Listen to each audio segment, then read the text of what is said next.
আসসালামু আলাইকুম। আজকে আমি ছানা কাটার ঝামেলা ছাড়াই নরম তুলতুলে রসগোল্লা বানিয়ে দেখাবো। একটা ডিম ভেঙে নিচ্ছি। নরমাল তাপমাত্রার ডিম হতে হবে। তারপরে ১ কাপ গুঁড়া দুধ আর বেকিং পাউডার 1/2 চামচের অর্ধেক, ঘি ১ চামচ দিয়ে ভালো করে মিক্স করে তারপর ডিমের মিশ্রণ অল্প, অল্প করে দিয়ে নরম করে মেখে নেব।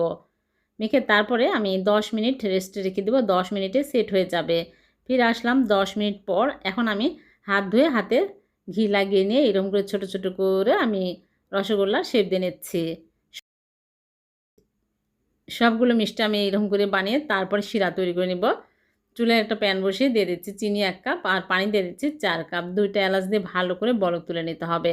বলকের উপরে মিষ্টিগুলো একটা, একটা করে দিয়ে আমি ঢেকে জাল করব ৫ মিনিট। বেশি জাল করার প্রয়োজন নাই। মাঝে, মাঝে ঢাকনা খুলে বাতাস বের করে দিতে হবে। ৫ মিনিট জাল করে নিয়েছি, হয়ে গেছে। এখন চুলা থেকে নামিয়ে রেখে দেবো। সারারাত পরের দিন সকালে মিষ্টিগুলো পরিবেশন করে আপনাদেরকে দেখাচ্ছি। হয়ে গেল রসগোল্লা। নরম তুলতুলে সেরা স্বাদের মিষ্টি। ভালো লাগলে লাইক, কমেন্ট, শেয়ার করবেন।